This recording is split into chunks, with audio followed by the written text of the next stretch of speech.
It was a cold, damp December evening in a tiny holler in the Smoky Mountains called Dollywood.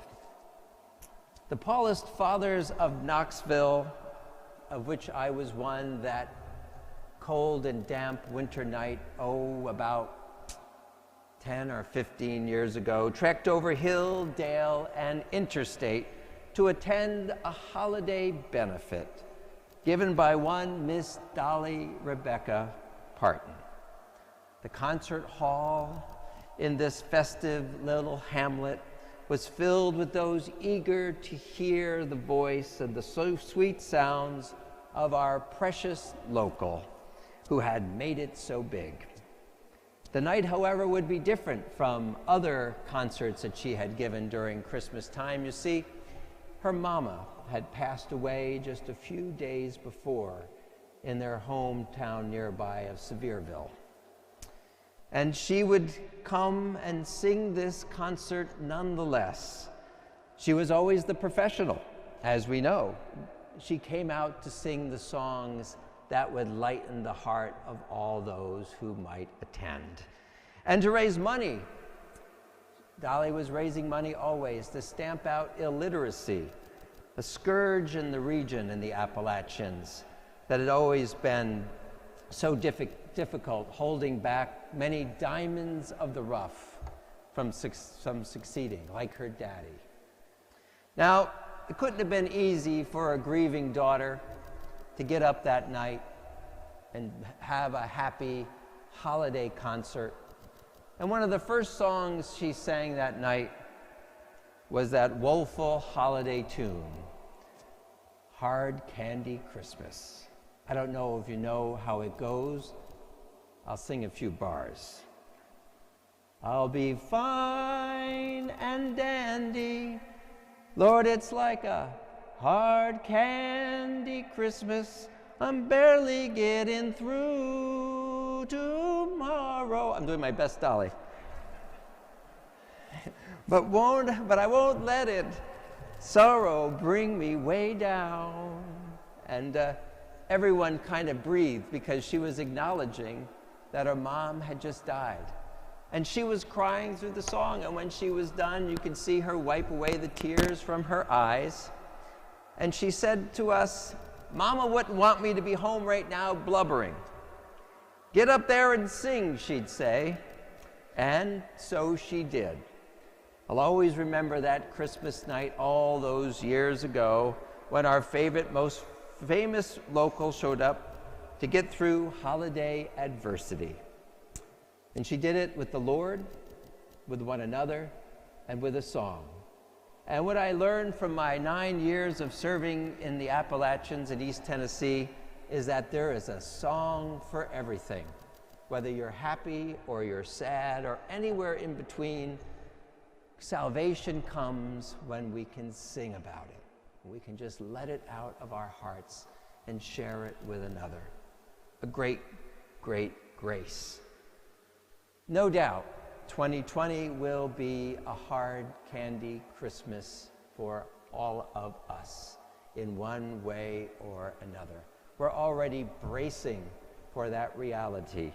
And in the midst of it, we hear all the scriptures saying, rejoice and be glad, you'll be freed soon. And that may well be true, but that doesn't take away the things we need to deal with coming this December 25th.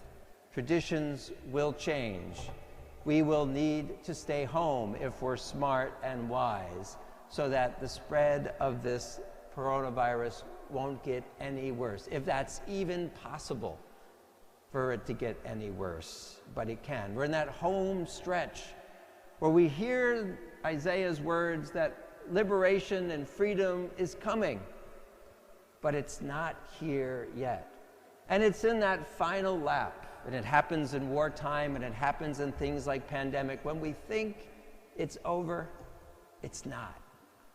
And you don't want to be one of those people who die in the last weeks of this pandemic, a vaccination just around the corner, which I hope you are all going to get. And I don't want to hear from anti-vaxxers after this Mass. It's just the way it's got to be. if we care for one another. We've done all this with the masks and all that business. But Dolly wasn't morose on that evening. She dug deep within her. She dug deep into her faith. And she comes from a long line of believers. Her grandfather, if you watched all the Dolly shows, was a preacher. So Dolly knew all of these scriptures we have just heard tonight, which on the surface of it seem to think that everything is fine and we should rejoice and be glad. But in each one of these scriptures, it's the voice of someone telling a community in the midst of an adversity that the Lord is with us. The Lord will come. Our salvation is close at hand, and they urged their people, as we are urged this night as we hear them, to rejoice, because God is already with us, among us. His salvation has been gained for us. We have been baptized in that water and confirmed and come to this Eucharist. The Lord is inside of us. So the light is there already. But in the midst of the adversity, it gets dimmed. We forget. We get fearful. We listen to stupid things on the internet that send us in a different direction. We are reminded, as Paul said to those early Christians in Thessalonica, test everything. Find what is right and true in the Lord and follow that. And rejoice, because God walks with us always. We're going to have to dig deeper, and maybe those childhood Christmas traditions that we still do as adults will need to be put away, and we'll need to go deeper into what Christmas is all about. How a child was born in adverse conditions, with evil people surrounding the Holy Family that had to flee. All of those stories remind us that the light of Christ comes in the midst of trial and tribulation. And traditions that were so set in the past would have to be changed once again. That creativity would give rise to new ways of knowing God in our midst and opening our eyes to a Christ, a Messiah, who is already here, but we need to see him. Perhaps one of the keys to dealing with a hard candy Christmas is not to sit home and blubber, but to get out and be the light of Christ. Testify to the light, if you will, as John the Baptist did. Perhaps adorn yourself in the light that is within you and share it with others. It is so necessary right now. So let us stop right now with the woeful Christmas is gonna be a piece of garbage. Christmas is not canceled, will never be canceled, and we need to find a new way to express it. And I have just the way for us to do that. But let me back up a step to say, like many families in America right now, my family is as well in the midst of a hard candy Advent, if you will. My mom and many others who attended a funeral reception on the 17th of November, myself included, were exposed to the coronavirus. The funeral mass was probably fine, but then we all lost our senses and went to a great Italian restaurant in Poughkeepsie, New York, where half of the 16 people who showed up became COVID positive.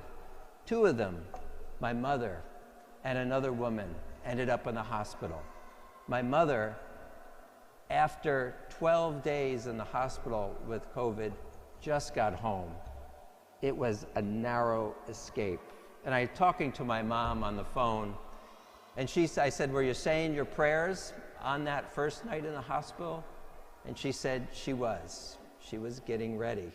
She didn't know what was next, and I could hear it in her voice. The other woman who went to the hospital died of COVID. She went to mourn the loss of her sister-in-law, it led to her own death as well. It's a very difficult time for my family. My mom is back out of the hospital, and she was told when she was discharged, and maybe there's doctors in here who can say something different, she was told that she would have to isolate for another 14 days, meaning that every day of the Advent season, she has been isolated from others. My sister, God bless her, puts on full PPE every day to come and bring her supper and dinner.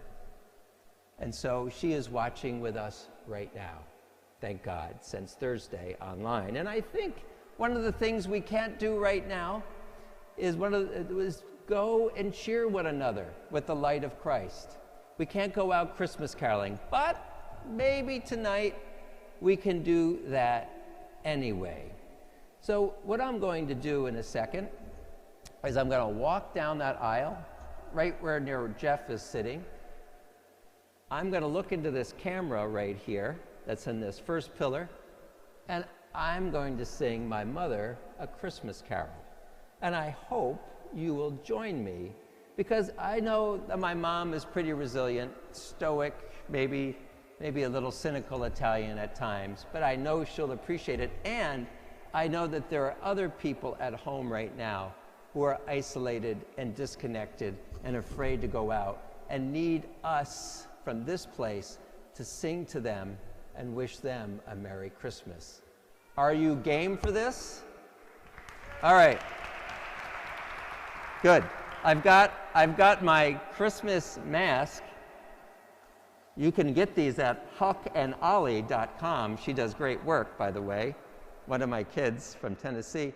Let's all stand. Do you feel like Silent Night or Away in the Manger? Silent Night or Away in the Manger? Silent Night. See this camera right there? First, let's wave to my mom. Hi.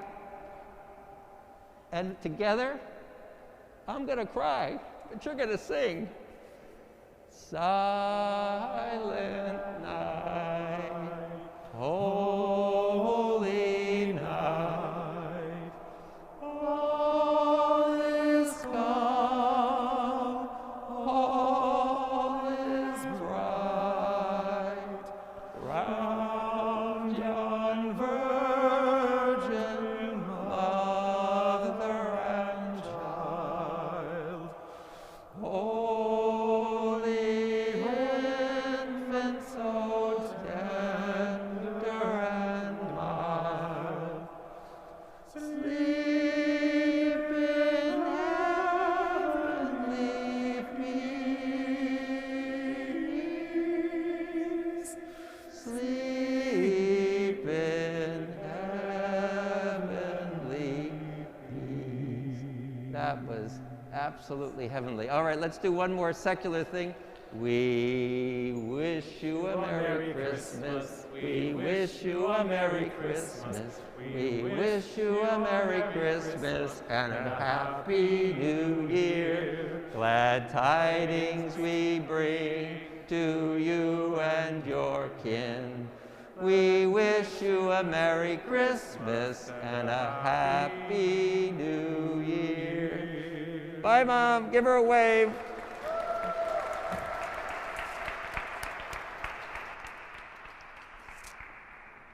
And that's one way, my friends, where we can make a hard candy Christmas sweet nonetheless. Thank you for your help.